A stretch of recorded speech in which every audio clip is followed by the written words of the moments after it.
What's going on, Cubs fam? We are back for another Disney Sorcerers Arena, and my people, today we are going to talk about every single character in the game, ranking them into a tiered list so you can know exactly where everybody falls at the present point in time. Now, a big thank you goes again to my buddy Astheld, who helped me put this together, did the graphics and everything for me. This graphic looks pretty slick, if I may say so myself, and it's going to be very helpful for you guys. Now, this is definitely from an endgame perspective. That's something to keep in mind as we look at this. We're going to tier these based on unavailable, so there are some characters that unfortunately we know nothing about them yet. And in fact, let me just show you who they are right now. These are the characters that are unavailable. Well, Maleficent for now. She's going to be there pretty soon once we've done enough achievements. She's like, if you play Galaxy of Heroes, she's like the Darth Vader or the Hulk if you play Marvel Strike Force of this game. And so I don't think anybody's really unlocked her yet, or maybe some have, but we just don't know enough about her to tier her yet.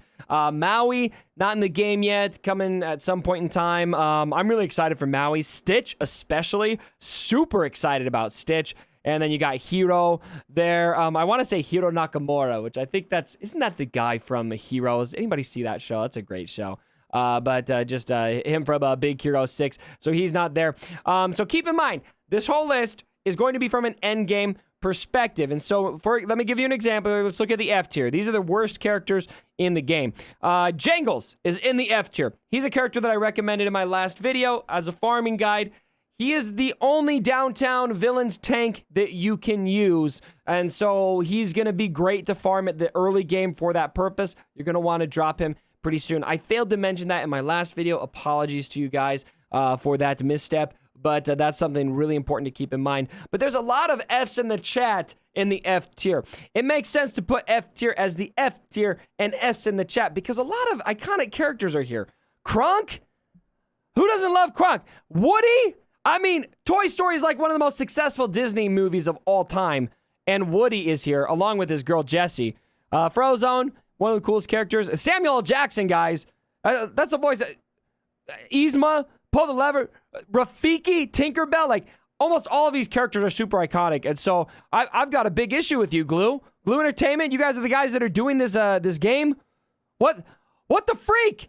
Why is Woody in the F tier? No, I'm just kidding. It happens. This is how the game happens. You can't farm with your heart because you might be farming bad characters. So keep in mind that the F tier, there's a lot of Fs in the chat for that. Now, as you look at these characters, something to keep in mind is we've got them color-coded and the shapes around them. You see the key here just right below me right now over here.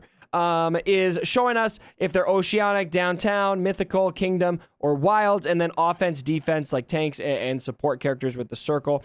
So just keep that in mind as we go through the graphic. All right, let's talk about the D tier. Some of these characters like Sully, for example. Another example of a character who's useful early on in the game, but later game, not going to be quite as usable. So he's a great tank for early game characters. I do recommend putting some effort into him at the beginning of your quest on Disney Sorcerers Arena, but you're going to want to drop him pretty soon. Then right below Sully, I forget this girl's name, but she's from Wreck-It Ralph.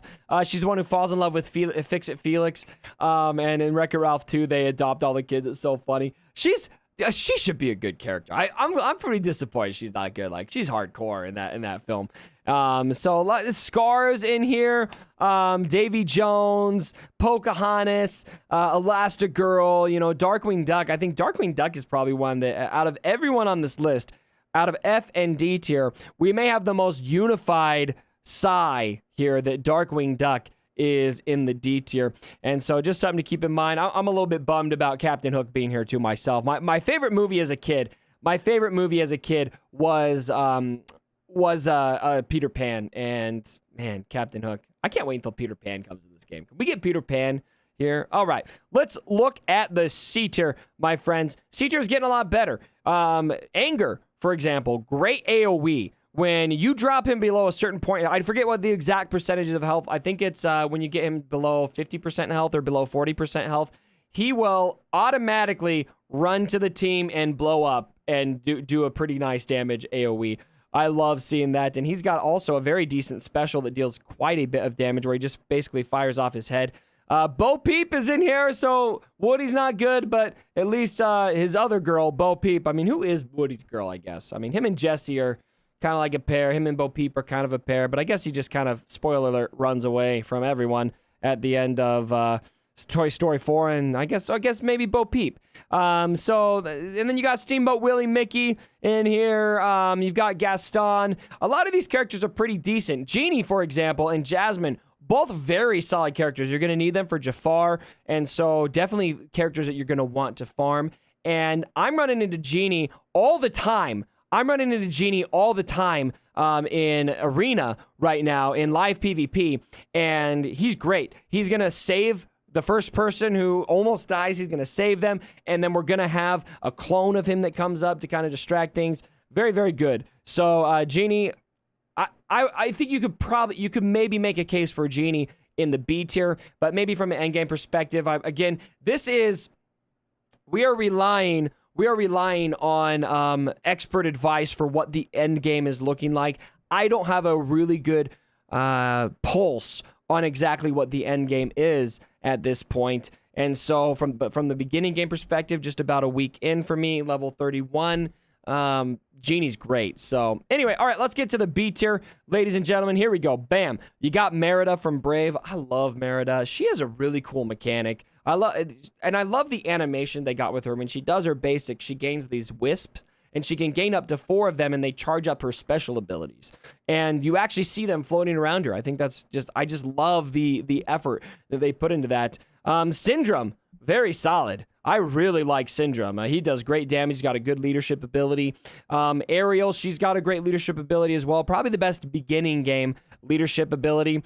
And then you've also got you got Simba in here, and Robin Hood, Buzz Lightyear. I'm not convinced that Buzz Lightyear is going to be a solid end game investment, but he does have a very good stun that I love being able to lead off with that. And get just anything that can control the pace of the other team is going to be very, very valuable. All right, let's move the webcam over here. We're going to deal with the top 2 tiers in this game. Starting with the A tier. Ladies and gentlemen, we have got Mickey Mouse, Sorcerer Mickey, one of the first characters they give you along with Aladdin. It's one thing I really appreciate about this game is they're not giving you garbage characters at the beginning. Some of them are, but Mickey and Aladdin, very much so, not garbage in this game. Aladdin is going to be able to gain evade on his special ability called Jasmine to assist decent damage. Mickey has an AoE that can apply slow, good damage from Mickey.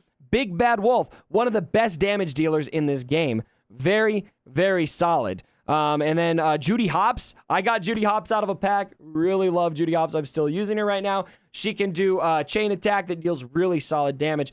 Jack Sparrow has one of my favorite debuffs in the game. What Jack Sparrow can do with his first special ability is he can do what you call Charm, where he will go after a character and force them to go attack one of their own teammates. So I love that. Only with the basic, but pretty good. Mulan, very great for turn meter control. She can slow down on an AoE basis and stun a character at the same time. And then one of the best duos in the game, dare I say maybe the best duo in the game, well, from a damage perspective, perhaps, at least where I'm at right now, is Ian and Barley from Onward. Especially when you add Manticore in there, which is Manticore's the one on the bottom if you're not familiar with Onward. Barley has this mechanic where he can basically charge up Ian, and then Ian has a AoE, and if you do it right, these guys will deal a ton of damage on an AoE basis. I actually tweeted about this because I got wrecked. I had like 4 characters die at once. And then there's what I love in live PvP is you can emote react to stuff that happens to the opponent you're facing.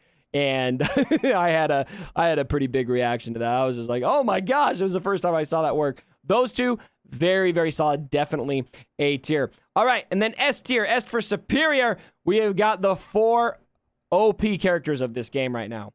We've got Shan Yu, Mordu from Brave, Hades. You love to see Hades here, and Zerg. And arguably, I would say Emperor Zerg may be the best in this game. He's got an ability that just basically rapid fires you like, I think it's 24 times. It's disgusting. It's just absolutely filthy.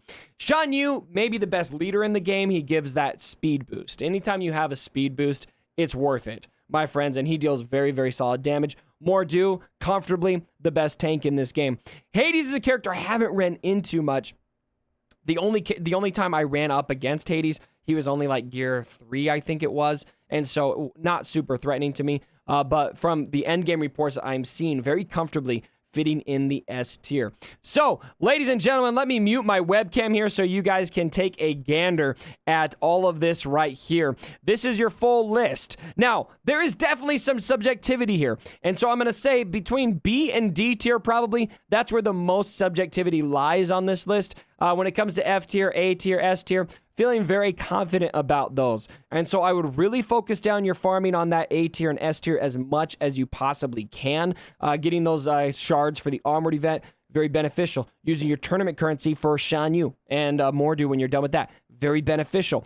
Getting ready for the Zerg event with your downtown heroes, very beneficial. Or with your downtown villains, I should say. So, please go ahead and leave a like on this video if you guys are enjoying the content. Let me know what you guys think about my tiered list. And when I say my tiered list, I should say Astel's tier list because he's the one who put the graphic together. Absolutely great work to him. W in the chat for Astel. All right, everyone, thank you so much for joining me for the video. I hope you enjoyed it. And as always, my brothers, don't forget